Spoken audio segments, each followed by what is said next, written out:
Á dögunum var haldin sýning á lokaverkefnum nemenda í nýju námi í sjálfbærni og sköpun við Hallormsstaðaskóla. Lokaverkefnum nemenda er ætlað að byggja á þeirri þekkingu sem nemendur hafa viðað að sér í náminu og er sjálfbærni og nýsköpun gert hátt undir höfði.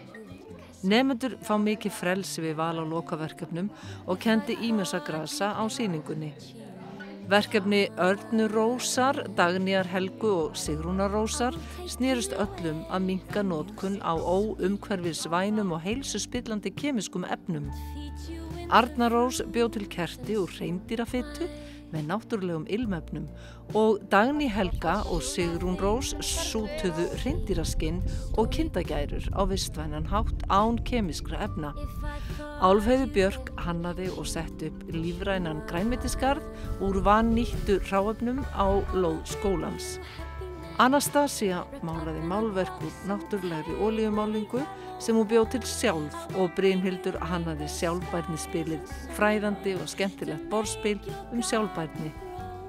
Lokaverkefnin eru þannig að nemendur fá algjörlega frjálsar hendur og gera það sem þeir vilja og mikil ábyrgð sem við setjum á þá og þeir hafa staðið mjög skemmtilega undir og þetta er bara gríðarlega skemmtilegt. Námið er náttúrulega mikil í þróun, það er algjörlega nýtt og þessir nemendur hafa mótað námið og þannig að já, það er ekki hægt að segja en þeir hafa tekið mjög vel í þetta og nú er áherslurnar sem sagt á sjálfbærni og sköpun. Þrátt fyrir það erum við að byggja á í sjálfu sér sama grunni og sömu hugsjónum að mörgu leyti og skólinn byrjaði með 1930 Þannig að það er náttúrulega fullnýta hluti, mikil tenging við náttúruna.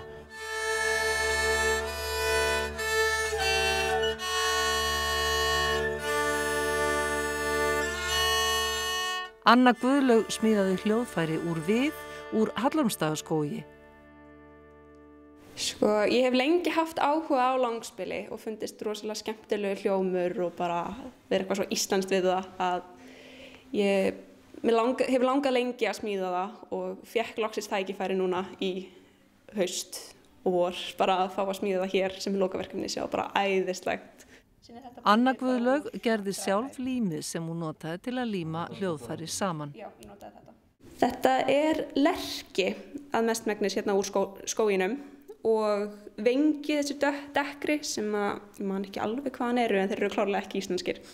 Öðru leyti eru síðan hreindýrabein hérna í þverböndunum og síðan kúabein hérna í þessum endum sem kallast söðlar. Já, það var svolítið erfitt að finna upplýsingar en ég var það heppin að það er maður hérna í nágrenninu í Hallormsstað sem var búinn að vera að safna sér þekkingar og ég fékk svolítið að læra frá honum. Fyrir útskrifti fyrra þá langaði mig að vera í íslensku þjóðbúning þannig að ég dró ömmu mína með á þjóðbúninga saumanámskeið og við saumuðum okkur sitt hvort upphlutinn og ég smíðaði stokkabeltið, milluna og borðana líka til að geta verið að sagt að þessi búningur séu alveg minn. Freyja Mist nýtti sér hamp frá Gautavík í Berufirði í sitt framlag. This book is a hemp book or canna book, I also like to call it.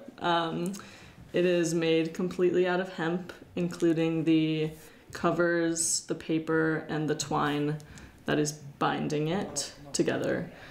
And I came up with this idea because we visited a hemp farm where we were able to pick our own hemp to use for experiments, which is right here. And then I started looking more into the sustainability aspects of hemp and how there are a lot of environmental benefits of using it as a sustainable resource.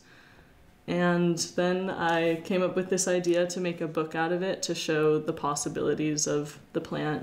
These are just a few of the things that this amazing plant can do. Og íslenska ullin kom við sögu.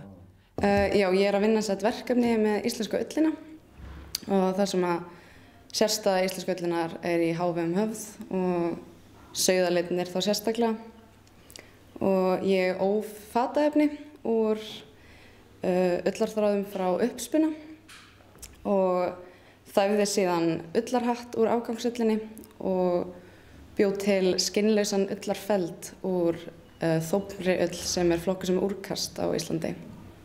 Þessi þetta reifi hér er of þófið og það sem finnst engin nýting fyrir hana hérna á Íslandi, þannig að hún flutt bara úr landi. Emma Carlotta hefur fundið sinn starfsvettvang með náminu. Lokaverkefnið mitt stofnun á fyrirtæki og vörumerki sem heitir Charma. Þar sem ég að nýta náttúrulega líti í jurtalítun í staðan fyrir gerviefni.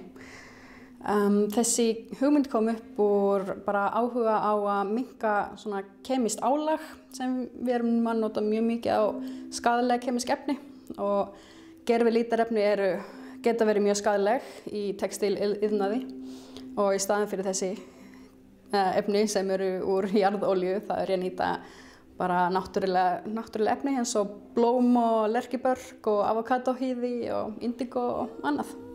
Þetta byrjaði með að jurtalíta silki efni en svo fór ég líka að búa til skattgripi úr íslenskum steinum.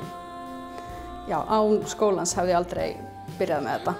Ég búin að fá að gera svo ótrúlega flotta hluti hér í skólanum og mjög þakklát fyrir að fá þetta tækifæri.